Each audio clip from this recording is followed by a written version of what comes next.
Things are, they're totally about to get it on. Eve was created, of course. Here's Will and I playing Adam and Eve. And here they are in the Garden of Eden. And the serpent! You bastard. After Adam and Eve ate of the fruit from the tree of knowledge, then they of course realized that they were naked. And what did God do?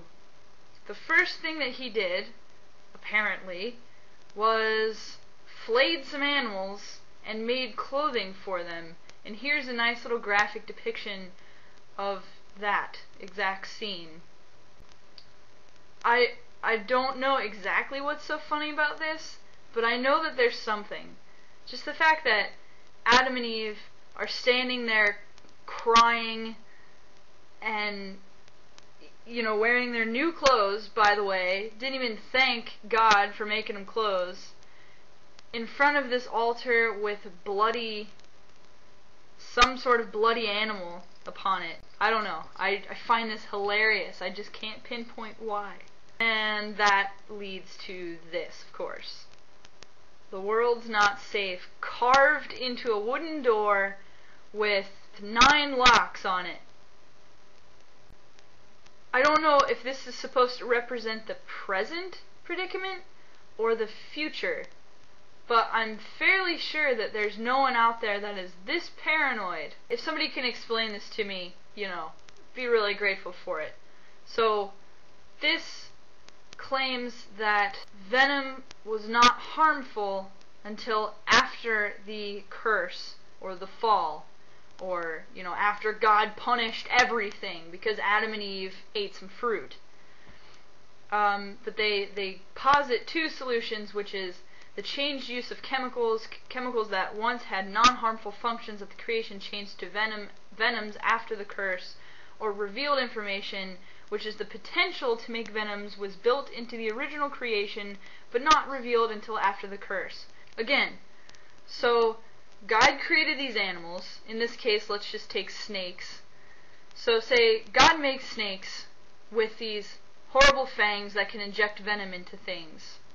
God knows that Adam and Eve are going to sin against him and that he's going to have to punish the entire world.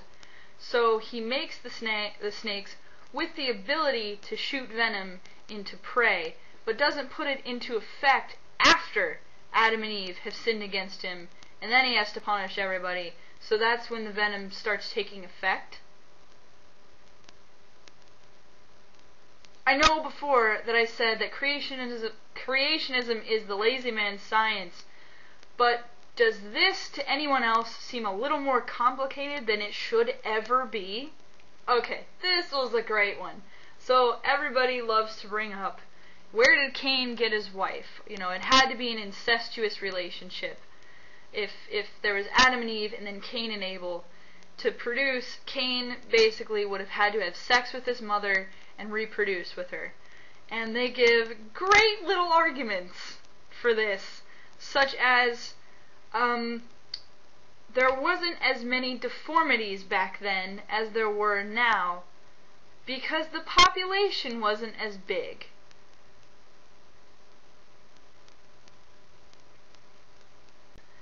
And so we headed off to the Noah's Ark room, and everybody knows that with the advent of Noah's Ark came the biblical Google Maps. Building a large door that seals properly is challenging. Noah could have designed it to seal with a wedge-like fit, but God himself may have solved any waterproofing problems when he shut the ark door.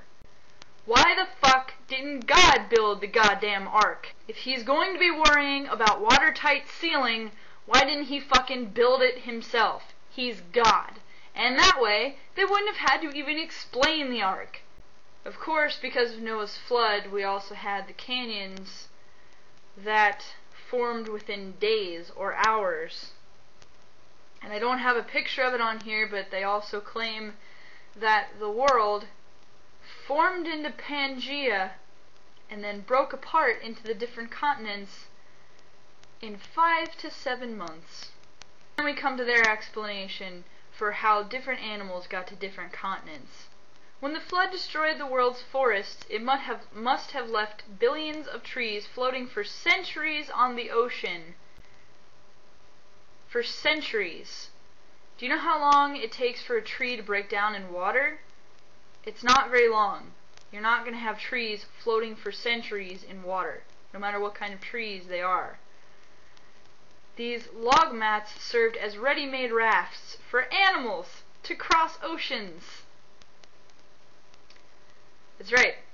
Elephants and zebras and giraffes and tigers and mastodons all floated on little rafts to get to the different continents that they are at today. In case anybody was wondering, natural selection is not evolution. But this pretty damn well looks like some evolution to me. This was the room where they were explaining the Tower of Babel and how that worked, but I'm going to give you my interpretation of how that went, because I think that it's probably a little more accurate. What the fuck are you guys doing? Cut it out. I thought this was very interesting that they had a statue of what looks like an emu, or it's probably closer to an emu. I'm wondering if it's some sort of prehistoric animal. I think that it would be. But anyway, I'm wondering why they had this statue here. There's no explanation for it, but I would like to think that the person putting together the museum and deciding where the statues go and whatnot had a sense of humor and was an evolutionist, because it's pretty commonly accepted nowadays that birds evolved from dinosaurs.